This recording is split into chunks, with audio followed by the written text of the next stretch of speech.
the name of God, the merciful, the compassionate. Mr. President, at the outset, it is my pleasure to congratulate you on assuming the presidency of the Council for this month.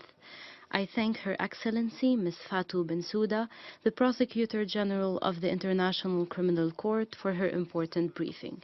Mr. President, allow me to seize this opportunity to stress once again Libya's pursuit on complementarity between national courts and the ICC to ensure justice and fighting impunity.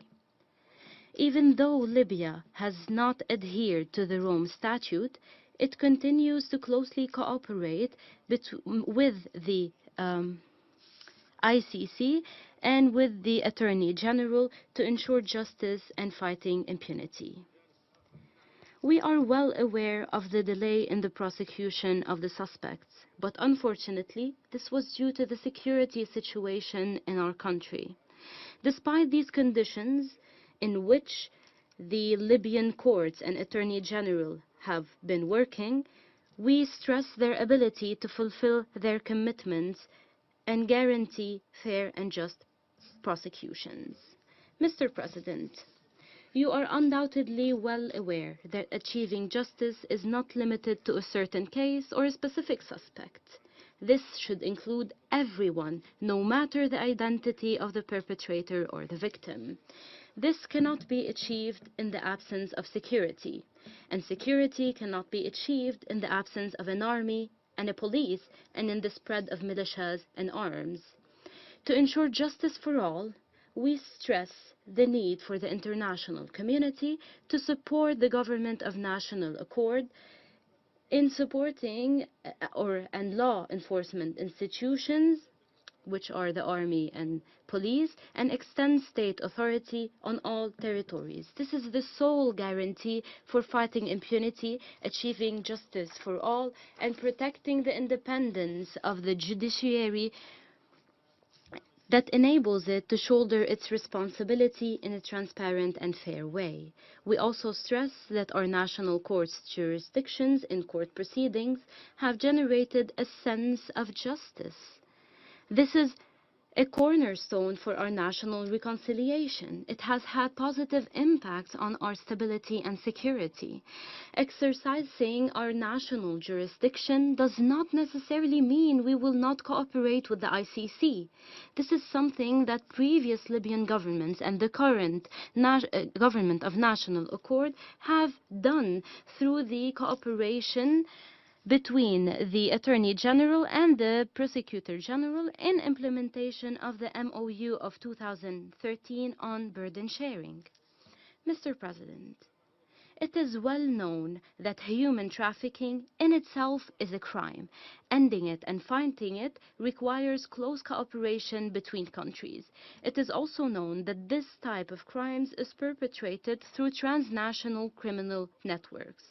We have noticed in the report of the Prosecutor General and other reports of the UNSMIL in Libya and other international organizations that they have been shedding light on alleged crimes which are a direct result of human trafficking, such as rape, arbitrary detention, torture, and other crimes against humanity.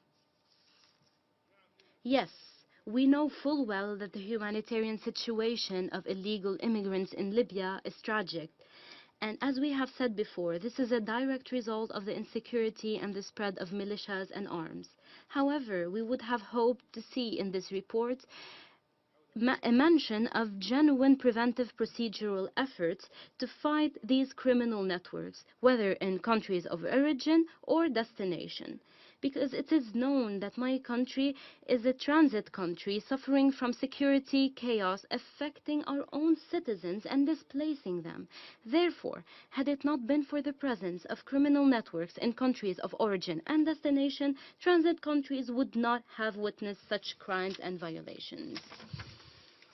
As some media have reported, the Prosecution General in Catania in Italian Sicily accused some European NGOs which were saving migrants of being complacent with human traffickers. This was stressed by the OHCHR last Sunday.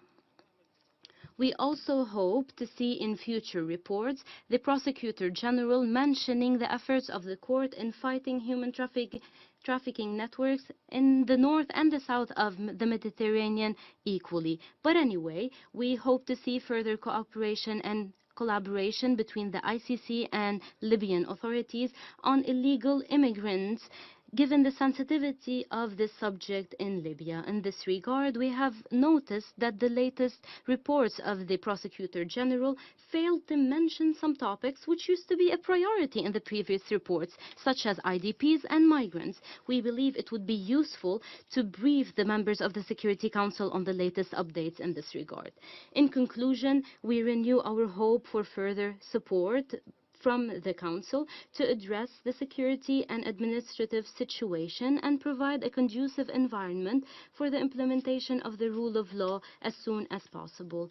We look forward to further positive complementarity and cooperation with the ICC to ensure criminal justice in line with the Libyan sovereignty and in full respect of our local legislations, including those law on transitional justice and national reconciliation. Thank you, Mr. President.